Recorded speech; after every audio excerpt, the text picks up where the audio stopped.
Както и не е Следваща станция Лонско много шосе. интересно. Next station Лонско шосе.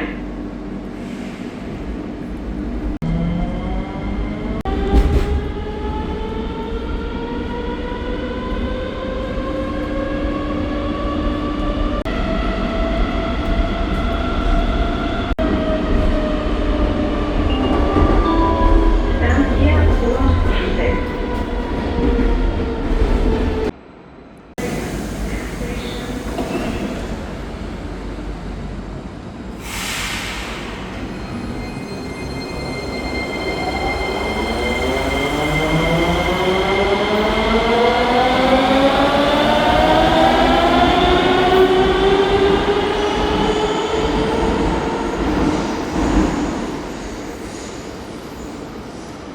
Много го обичам този звук, но няма значение. Добре дошли, уважаеми зрители. Днеска се намираме на, както чухте, метростанция Лонско шосе.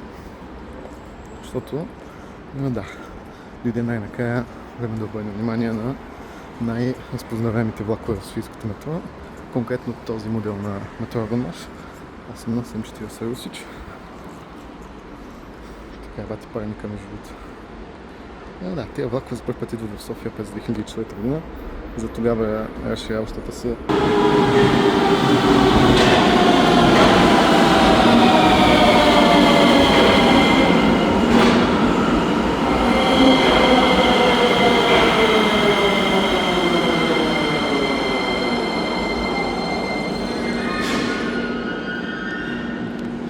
този е един от редките стая червената линия отгоре.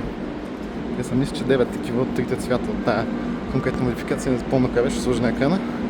И с тая линия са наистина 3 от този цвят, 3 от зелените и 3 от лилавите. Което ги прави, мисля, че най-редките влакове в цялото софийско метро, защото дори номерни, които се движат, са повече.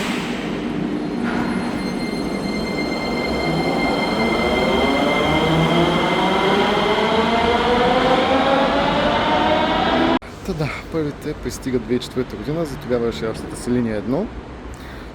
Нали, предстоят откриване на трасе към Младост и такива неща и има нужда от нов подвижен състав. Но да, за повече детайли, чисто по историята и техниката на влаковете, това, което не се вижда с очи като цяло, препоръчвам да изгледате видеото на колегата Виктор Джуров, ще сложа линк в описанието. Много по-добре обяснява от мене и много повече знае за какво говори като цяло. Доста странни неща случват с кайтите по тая втората линия, защото да, М2 от кое не ходи до летището. Просто М4, даже М3 няма, който също трябваше по решение да ми направи, но да, като казах М3, вътре в това. Кой беше, имаше буквално табели за Владимир Вазов, за Бесарабия, очевидно новите станции по третата линия, които още не са открити, но що да ги няма показани на картата. Ще целите карти са в разни лепки, кръпки и всеки подобни такива неща. Между другото личи се, че тази станция е текнала последния дъжд. Аре бе, 3-4 наземни станции имаме и всяка една да го прави това нещо, просто нямам думи.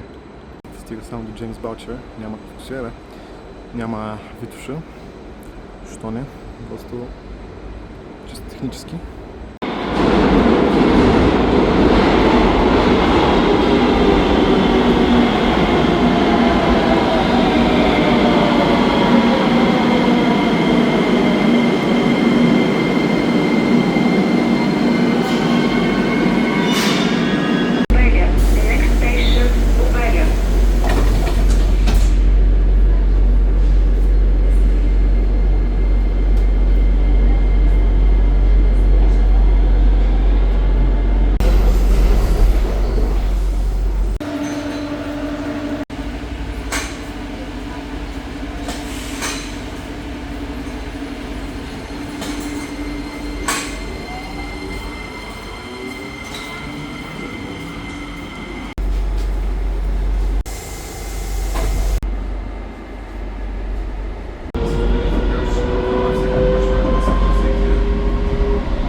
жестоко.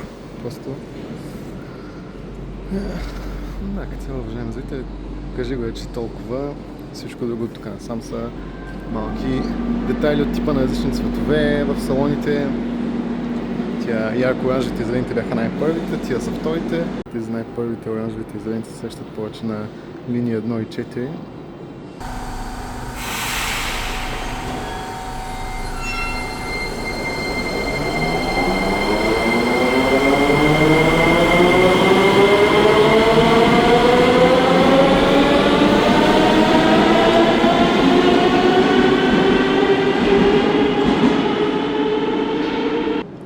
Но да, мисля, че като цяло е това за днескашната простотия. Много ви благодаря, че ме гледахте и днеска.